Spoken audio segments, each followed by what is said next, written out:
Ayo silakan. Pertanyaan pertama, siapa yang mau mengajukan pertanyaan? Ya silakan Mbak. Ibu, saya Zenola ya. Iya. Jadi bagaimana caranya Kementerian Hukum dan HAM buat menangani kasus perlindungan anak? Jadi peran apa yang dilakukan sama Kementerian Hukum dan HAM? Oke, saya jawab ya. Jadi peran Kementerian Hukum dan HAM dalam hal ini kantor wilayah ya, karena ini kantor wilayah Kementerian Hukum dan HAM DKI Jakarta. Ini menyangkut banget terkait dengan hak asasi manusia, hak anak ya, perlindungan terhadap anak. Jadi banyak peran kementerian, khususnya Direktorat Jenderal HAM ya. Kalau kita bicara Kementerian Hukum, mereka telah membuat, kalau di kami itu ada penilaian kabupaten kota peduli HAM, dan isi dari kabupaten kota peduli HAM itu di masing-masing indikatornya salah satunya adalah tentang anak. Dan yang menjadi prioritas di tahun ini, terkait perlindungan perempuan, anak, dan disabilitas. Itu masih jadi prioritas di rencana aksi hak asasi manusia. Itu banyak, jadi kita menilai kabupaten kota nih, semua peduli yang di wilayah DKI seperti wilayah kota Jakarta Timur, Jakarta Pusat, Selatan, Barat, Utara, dan Kepulauan Seribu. Kepulauan Seribu itu masuk di provinsi DKI Jakarta, ya kan kalian tahu ya. Itu kita nilai semua, bagaimana masing-masing wilayah ini memberikan perlindungan terhadap anak melalui hak-hak mereka. Seperti itu yang dilakukan. Banyak juga kita berkoordinasi juga dengan instansi terkait yang menangani khusus perempuan dan anak. Kalau di sini kan tadi pertanyaannya apa peran kita kan ya, pasti peran kita sebagai Kementerian Hukum dan Hak Asasi Manusia nih. Jadi ini terkait banget di hak asasi manusia. Berarti peran kita ya memberikan perlindungan. T5 HAM kita ada perlindungan, penegakan, terus penghormatan, dan pemajuan hak asasi manusia. Itu yang jadi tugas kita di Kementerian Hukum dan HAM. Saya rasa itu yang saya beri jawaban nih di awal ya, sambil kita berlanjut nanti. Mau ada tambahan dari ini buat Tupit? Pada dasarnya kita itu kan ada satu divisi kita divisi pelayanan hukum dan HAM, itu ada 3 bidang hukum, bidang pelayanan, dan satu bidang HAM. Nah, bidang HAM ini yang seperti Bu Susi bilang terkait dengan T5 HAM, itu mungkin bisa masuk di poin nomor 1. Terus kayaknya langsung lanjut ke nomor 2 aja Bu, karena nomor 1 tadi udah jelas ya. Oke, silakan nomor 2. Saya izin lanjut ya Bu. Ya. Jadi nomor 2, bagaimana Kementerian Hukum dan HAM meningkatkan kesadaran masyarakat tentang hak atau perlindungan anak? Apakah ada semacam kampanye atau kegiatan khusus agar masyarakat itu lebih aware terhadap perlindungan anak? Oke, tadi kan ada bidang HAM, nah sekarang ini jatahnya bidang hukum. Bidang hukum itu memiliki tenaga fungsional, salah satunya adalah penyuluh hukum. Nah, penyuluh hukum itu teman-teman yang menyuluh ke lapas rutan, terutama kelurahan. Salah satu temanya itu terkait dengan perempuan, anak, dan disabilitas seperti yang Ibu Lucy juga sampaikan. Misalkan topiknya sekarang apa? Kekerasan terhadap perempuan, terus pelecehan anak, ya kan, terus kekerasan terhadap anak juga, terus anak yang sering diajak jual beli segala macam ya, jual belikan. Ya, itu teman-teman dari penyuluh hukum biasanya yang mereka akan ke kecamatan, kelurahan untuk memberikan sosialisasi. Kadang-kadang bahkan ke sekolah-sekolah dari SD, SMP sampai SMA. Kadang-kadang ke kampus juga untuk memberikan sosialisasi terkait perempuan, anak, disabilitas, dan pokoknya yang isu-isu krusial. Itu kalau dari kami. Saya rasa untuk poin kedua sudah terjawab ya. Udah jelas belum? Sudah. Ya, udah jelas ya. Oke. Kita ke poin ketiga, silakan. Ya, Jadi bagaimana sih peran Kementerian Hukum dan HAM dalam memberikan dukungan hukum dan psikologis bagi anak-anak yang menjadi korban kekerasan atau pelanggaran hak mereka? Oh iya, tadi saya jawab ya. Kalau untuk nomor 3 ini perannya tadi udah kita utarakan ya di depan. Iya. Bagaimana kita memberikan dukungan, pemantauan terhadap pemerintah daerah ya, khususnya di dalam perlindungan anak, hak anak. Tadi juga Bu Tupit sudah menjelaskan melalui penyuluhan. Kemudian juga kita ada organisasi bantuan hukum ya, bantuan hukum gratis bagi orang tidak mampu. Itu sampai kita berikan bantuan seperti itu. Kemudian kalau untuk psikologis bagi anak yang menjadi korban kekerasan atau pelanggaran itu tidak ada di ranah kami. Itu adanya di ranah tadi PPAPP atau P2TP2A. Itu ada di bawah Dinas Provinsi DKI Jakarta. Jadi makanya tadi saya sarankan kalau kalian ingin mendetail tentang apa sih yang dilakukan jika kita menemukan anak yang mengalami kekerasan, dampaknya, terus bagaimana rehabilitasinya, bagaimana pemberian pendampingan dan sebagainya, itu adanya di dinas, karena itu menjadi ranahnya wilayah masing-masing yang ada di pemerintah daerah, tanggung jawab wilayah masing-masing daerah. Jadi itu saya sarankan kalau ingin fokusnya ke situ, nanti kita arahkan ke P2TP2A atau ke PPAPP. Itu khusus tuh. Jadi tentang anak yang dilecehkan, kalau kalian nggak percaya, di dalam hasil penilaian kami di Kabupaten Kota Peduli HAM, saya lihat berapa kan ada di situ tingkat kekerasan, tingkat kriminal gitu ya terhadap anak, perempuan, itu banyak banget, khususnya di Jakarta Timur. Jakarta Timur itu ribuan. Saya penasaran, saya tanya, kan kami hanya melihat data ya. Saya tanyakan, itu banyak banget. Ini benar-benar iya anak 5 tahun, anak di bawah 5 tahun. Dan itu kadang mungkin kalian nggak terpikirkan dan nggak percaya. Memang sih mereka tinggal di daerah-daerah kayak kantong-kantong kemiskinan yang mungkin rumahnya separuh ruangan ini untuk rame-rame gitu kan.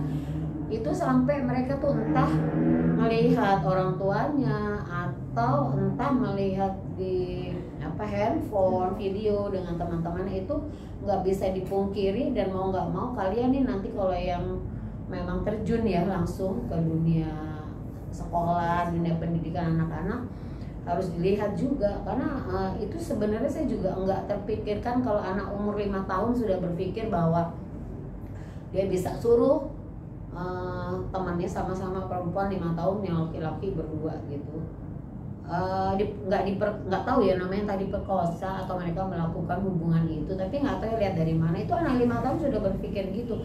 Dan yang nggak bisa kita terpikirkan itu mereka bisa berpikir gini, mereka menemukan satu tempat gitu, bilang sama temennya yang satu, kamu tunggu di sana ya gitu, 10 menit nanti gantian kita.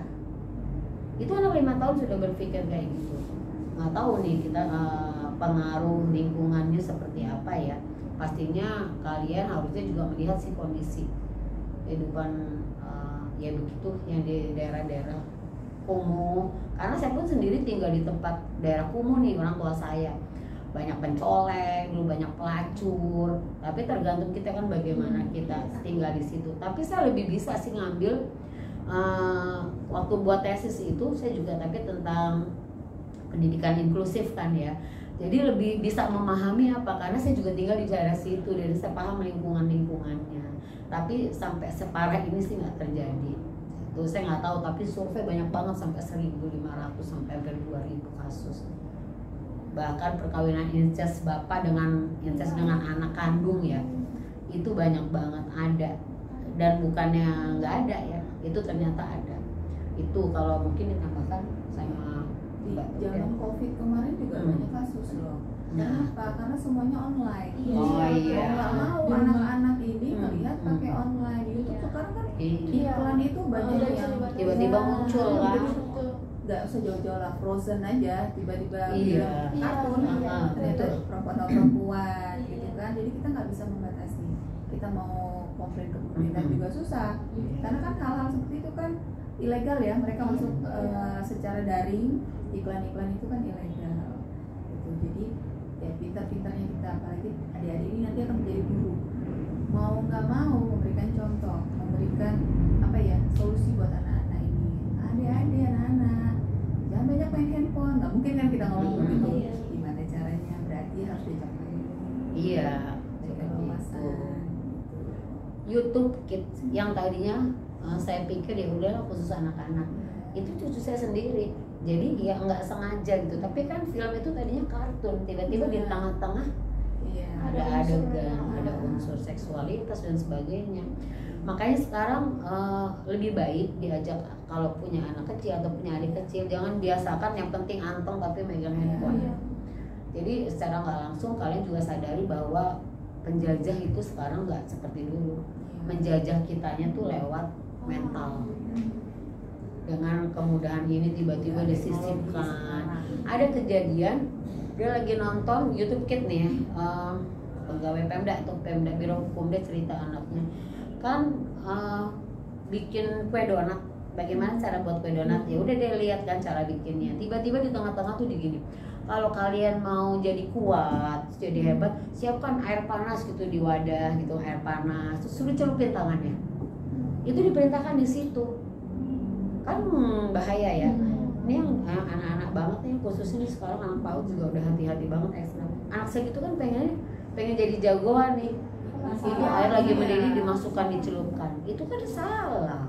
Sama aja tuh suruh membakar tangannya sendiri gitu ya. Tapi itu pintar diselipin. Gimana ya? Tapi cara tapi itu ada. Itu di YouTube Kids. Jadi saya juga jadi nggak percaya yang namanya kids atau apa untuk anak ya. Ini aja saya perasaan udah saya buang semua handphone. Tapi tiba-tiba muncul aja ada masih susah. Udah saya blok juga loh. Saya pun sendiri orang tua bingung. Begitu nyetel asal jangan begitu ditayangkan aja ya. Tiba-tiba muncul kalau memang YouTube ya. Tapi kalau kita buat presentasi sendiri kan nggak masalah. Ya itu saya rasa yang poin 3. Lanjut Poin 4. Baik Ibu, jadi apakah di sini ada program khusus yang dikembangkan untuk melindungi anak-anak dari komunitas rentan seperti anak jalanan atau anak-anak di daerah konflik? Tetap seperti kata Bu Lucy di PPAPP dan P2TP2A ini menjadi tanggung jawab pemerintah daerah provinsi DKI dalam hal ini P2TP2A dan PPAPP. Nanti kalian lihat ya panjangannya, karena nomenklatur di pemerintah daerah DKI sering berubah namanya gitu. Kayaknya berubah nggak seperti itu, tapi saya lupa. Tapi nanti dilihat aja. Dinas yang membawahi terkait perempuan dan anak itu sampai konseling itu mereka, dari mulai datang dia melaporkan, kemudian mendampingi di persidangan, terus konseling sampai merehabilitasi nama mereka, memulihkan nama baiknya, itu ada di situ. Jadi kita memang bekerja sama, bersinergi dengan pemerintah daerah, tapi kita punya kewenangan masing-masing. Kita di bidang mungkin penyuluhannya, sosialisasi, diseminasi, pemantauan. Tapi yang bertanggung jawab langsung terhadap hak-haknya warga negaranya ya pemerintah daerah. Gitu. Jadi ya mereka nih tanggung jawab. Nanti kita yang memantau, karena kami kan unsur dari pusat kalau kementerian. Gitu. Jadi kalau untuk yang pertanyaan nomor 4, kalau kalian ingin mendalam di bidang ini, ada program-programnya, saya banyak banget mereka punya program-programnya, tapi bisa bertanya ke sana. Nanti untuk berikutnya mungkin bisa dibuatkan, kalau memang kesulitan suratnya bisa dikirimkan ke saya, nanti saya bantu untuk menghubungi pejabatnya di sana. Adanya di Jalan Raya itu ya, Bekasi yang Pulau Gadung ya, arah Pulau Gadung, di situ kantornya. Itu bagus sih, udah bagus, sampai ke konselingnya ada ruang-ruangannya, kalian bisa ambil videonya di sana tuh ada lengkap. Oke, kita lanjut nomor 5. Baik, selanjutnya itu apa tantangan yang terbesar yang dihadapi untuk melindungi anak usia dini? Kalau tantangan tuh biasanya dari keluarga. Kalau Yang paling banyak anak ini ya, mereka kan nggak mungkin Iya, mengadu mungkin orang ke tua. kita, pasti kan orang tuanya yang mengadu. Nah itu biasanya dalam pengaduan masyarakat. Nah kalau mereka nggak mengadukan anaknya, misalkan terjadi kekerasan dari ayahnya atau Kita dari nggak tahu. keluarganya, kita nggak tahu. Jadi basically tantangan terbesar adalah dari keluarga mereka masing-masing. Karena kita tidak bisa ikut campur di dalam internal keluarga. sepanjang ada pengaduan baru kita bisa membantu meneruskan gimana nih. Termasuk KDRT kan banyak ya. Terus termasuk untuk kayak pemasungan gitu kan banyak. Kan orang tua yang menutupi kalau punya anak cacat. Mereka diasingkan. Jadi tantangan terbesar ya dari orang tuanya sendiri. Karena tidak mau melaporkan, karena malu gitu. Tapi mungkin kalau kalian bisa menggali ya, tapi kalau kita lihat sepanjang sampai saat ini sama KDRT juga kan nggak berani istrinya melaporkan, takut nanti mau bapaknya dicerai, dia nggak kerja dan sebagainya gitu.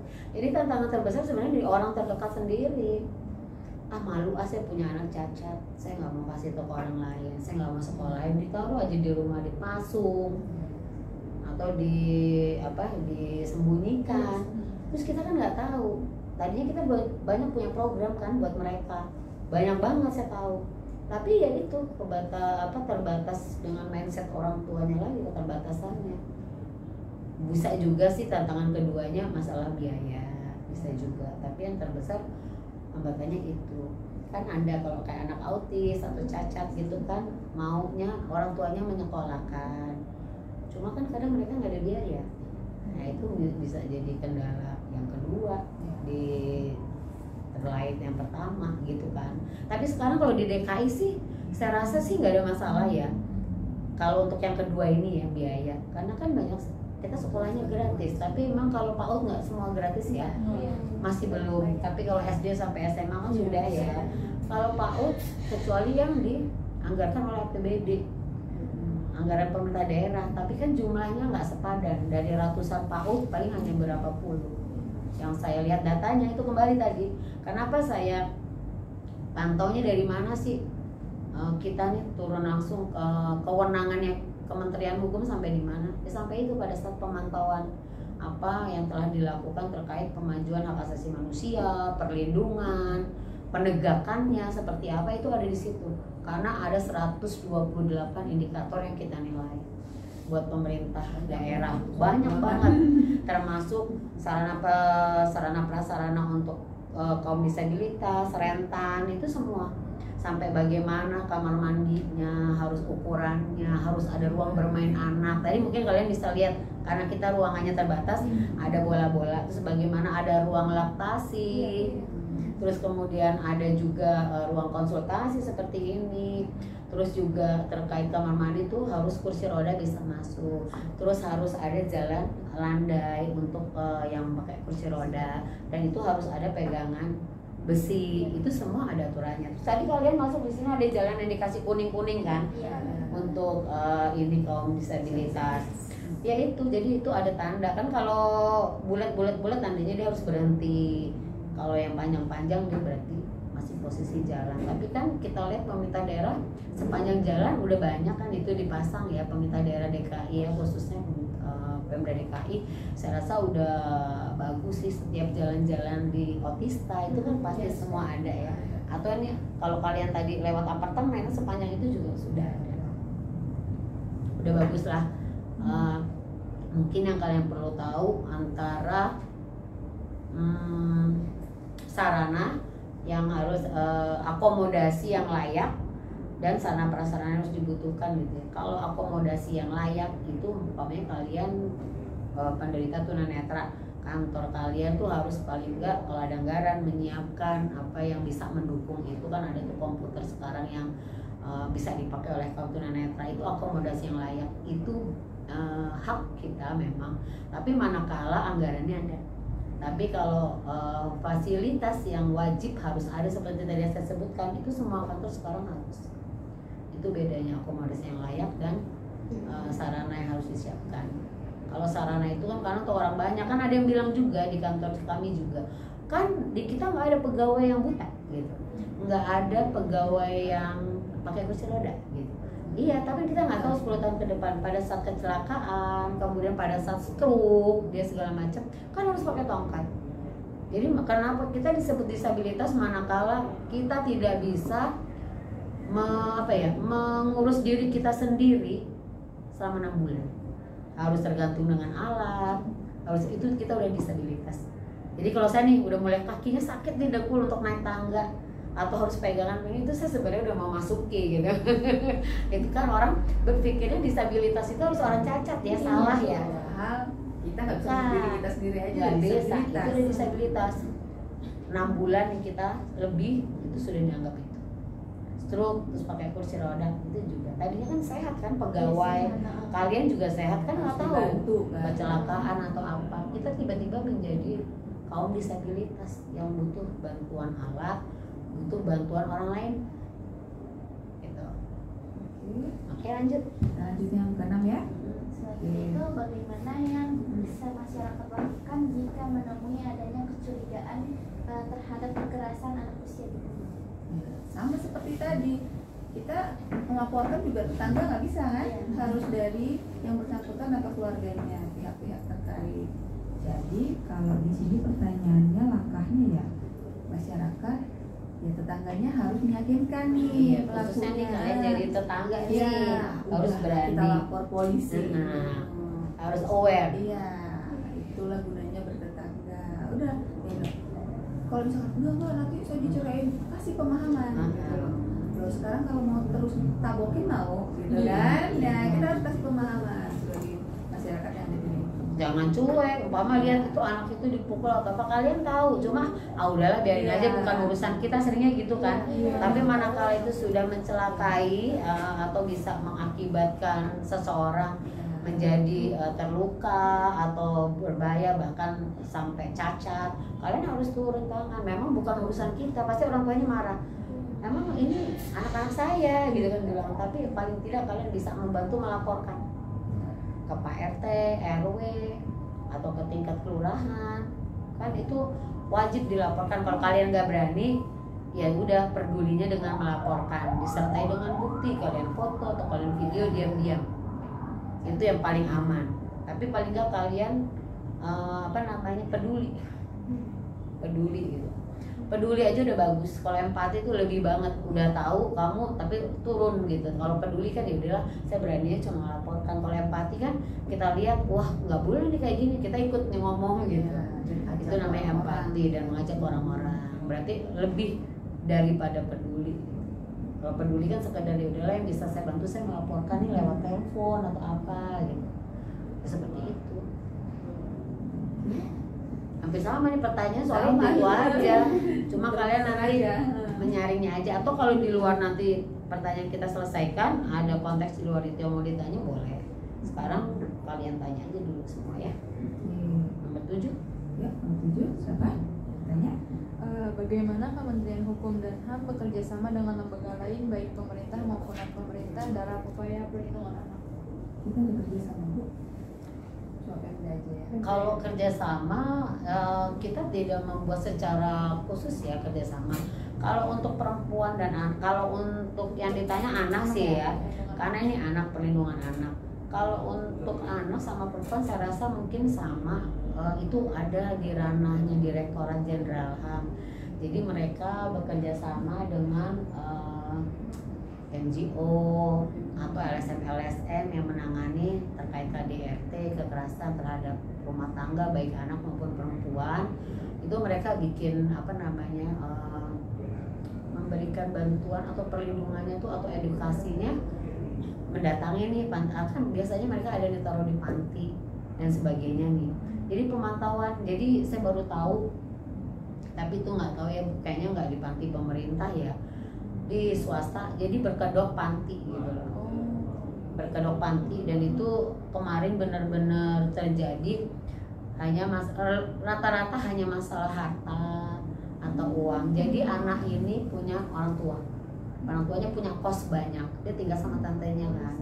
Terus begitu meninggal si orang tuanya, ini si tantenya mau nguasain. Nah ini anak kan laki-laki, jadi dipikir ya udahlah anak laki, dia semua surat-surat itu semua jadi konspirasi dia dengan dokter, bahwa karena anak itu nggak suka melihat tantenya, dia nggak terima, jadi sering marah dan sebagainya, dianggap orang sakit.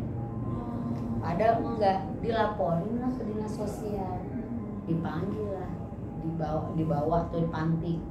Tapi di panti itu ternyata banyak juga praktek-praktek yang kejam gitu sampai meninggal bahkan yang dititipkan itu. Di sana tidak ada jam, tidak ada waktu, bahkan apa makan pun dikasihnya enggak. Tapi di luarnya itu tantenya kan nitipinnya itu bagus sampai sebatas ruang tidur dan sebagainya dilihat, tapi di balik itu banyak banget kan. Jadi dari komisi ini datang ke sana pura-pura mau menitipkan anak saya nih gitu, mau nitipin adik, dikasih tahu lah gini terus gimana gitu, terus dia lihatlah ke dalam, sekali mencuri pandang begitu, kok ada orang geletak gitu aja, terus dia tanya itu kenapa Bu, itu udah meninggal.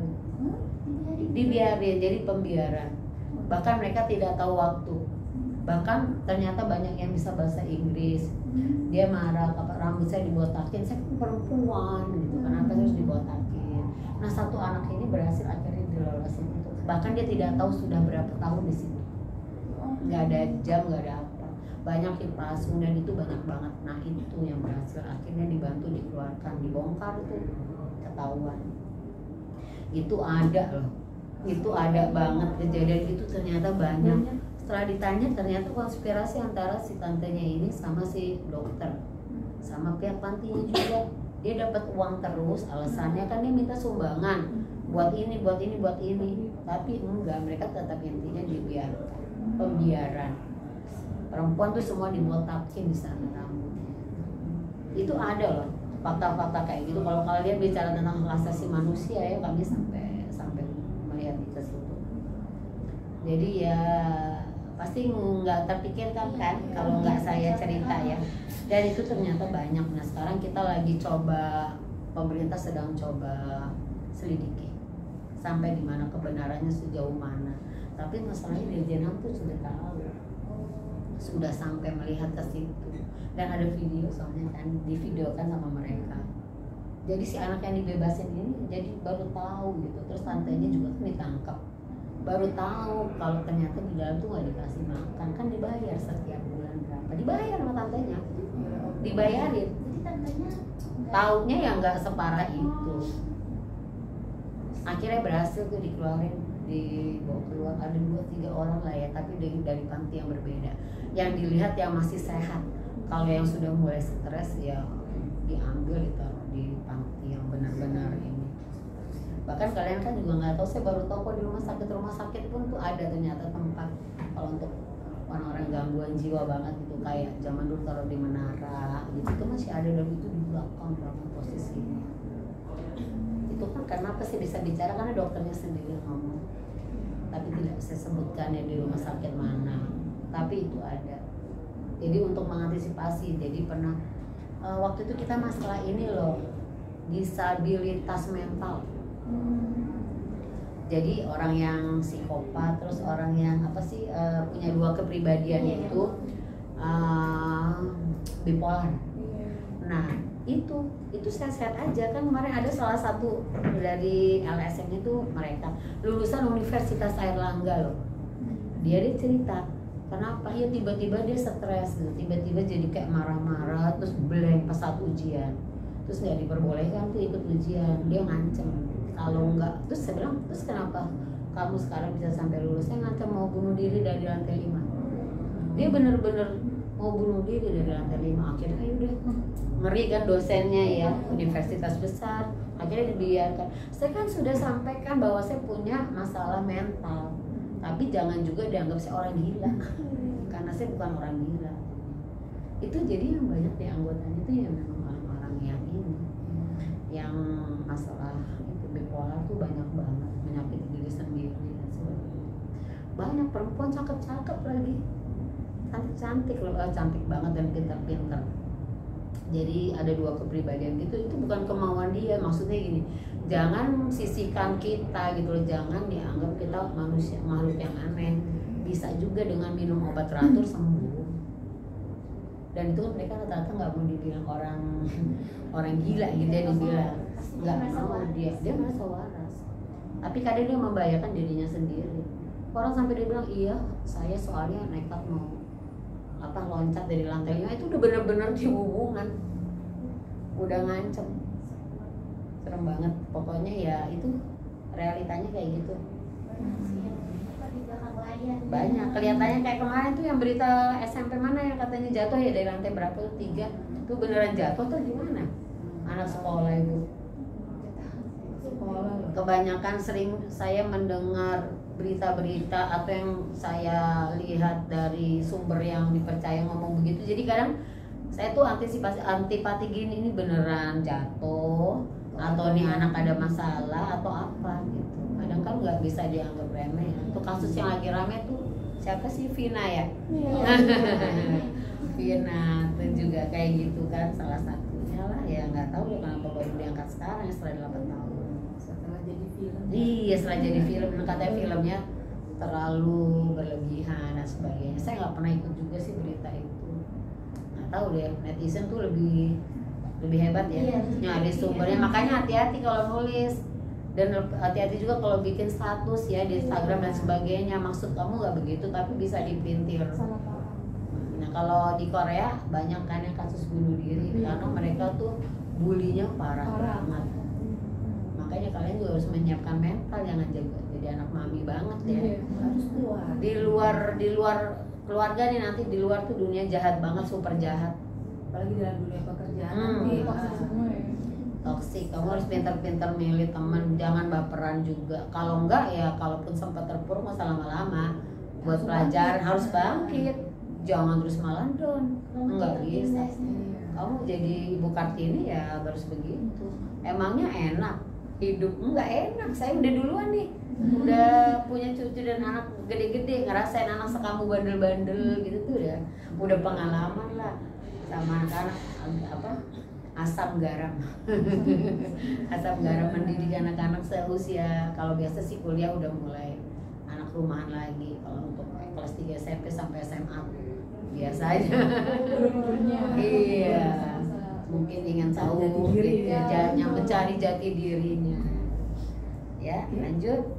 Lanjut nomor berapa tadi kita? 8. Oke. Apakah ada mekanisme khusus yang disediakan Kementerian Hukum dan HAM untuk anak-anak yang menjadi korban kekerasan agar mereka bisa melaporkan dan mendapatkan perlindungan? Mekanisme Bukan di kita. enggak ada di HAM. Kita menyiapkan mekanismenya, kita ada pelayanan komunikasi masyarakat. Itu salah satu.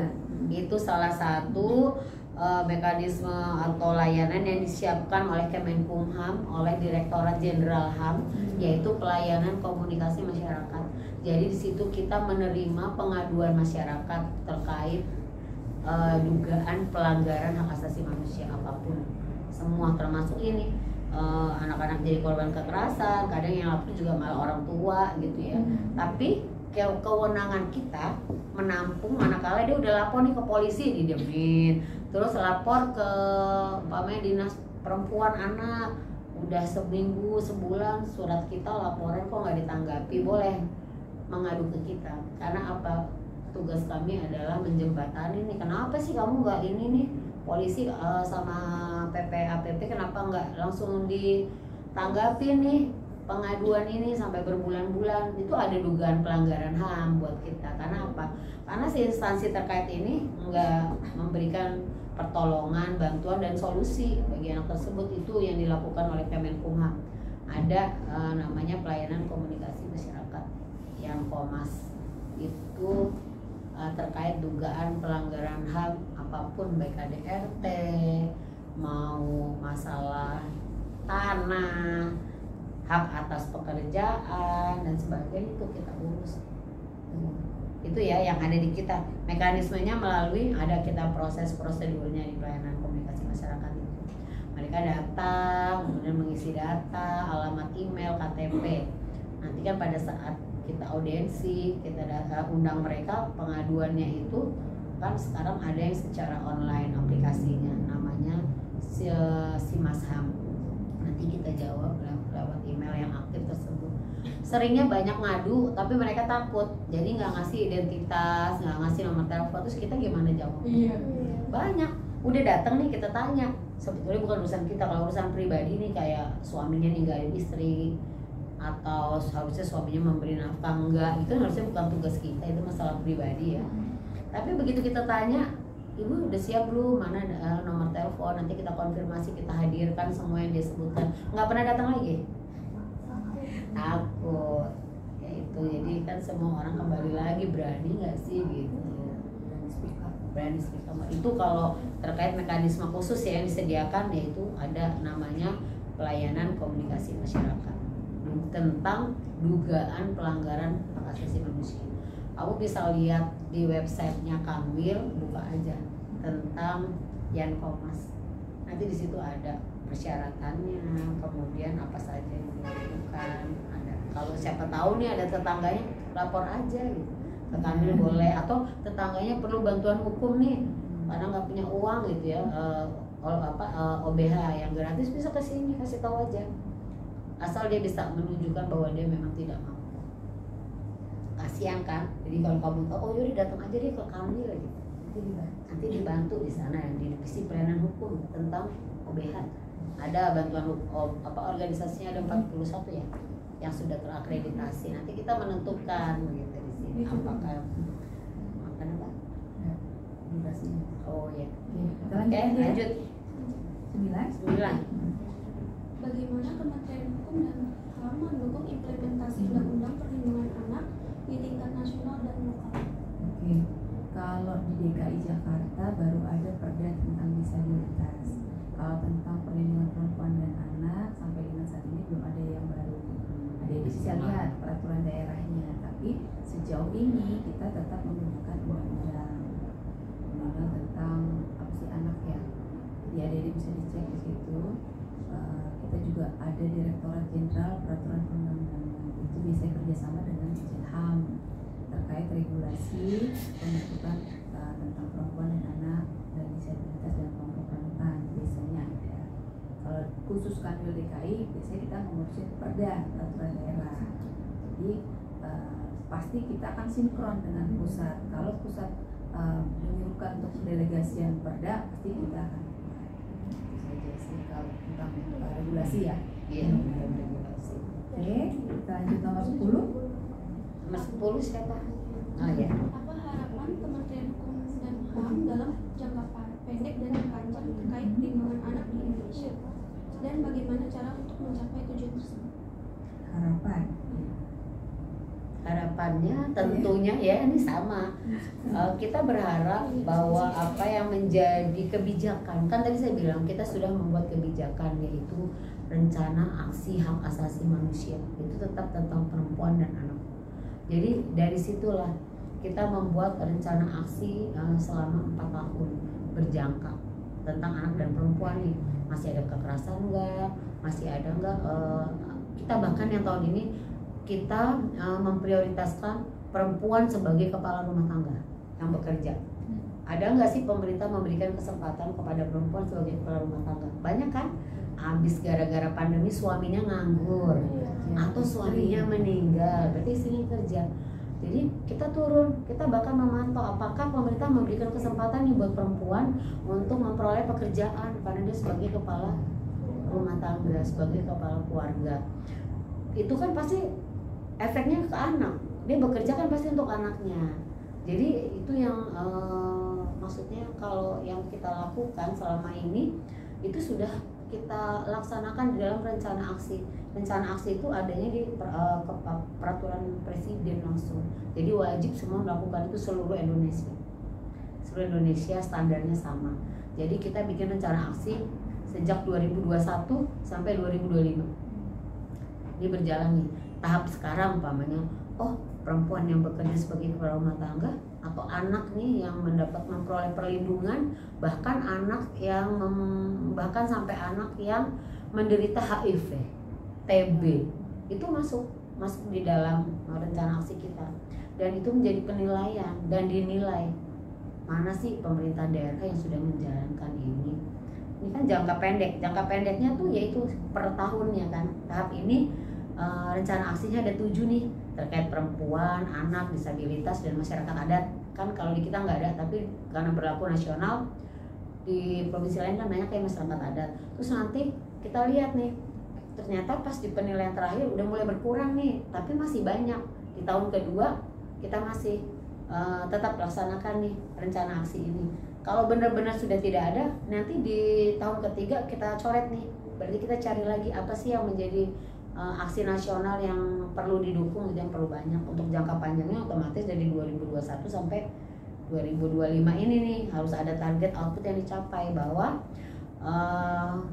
berkurangnya atau meningkatnya kesadaran masyarakat terhadap hak asasi manusia dan berkurangnya tingkat kriminal atau tingkat kekerasan terhadap perempuan anak, kemudian meningkatnya kesempatan bekerja atau kesempatan pendidikan bagi anak-anak di usia sekolah. Banyak sih Mbak, bisa dilihat, kalian buka di searching rencana aksi nasional hak asasi manusia, di situ semua poinnya pasti kalau dibaca kalian enak, tinggal ambil aja sebetulnya. Ada di situ semua dasar hukumnya, siapa tahu ya bahan untuk tesis. Tesis, skripsi dulu. Ya, ada yang mau ditanya di luar itu boleh. Kan udah 10 udah semua kan? Nah, sekarang barangkali ada yang mau ditanya, penasaran? Silakan. Mumpung di sini. Soalnya dari 10 pertanyaan ini adik-adik bisa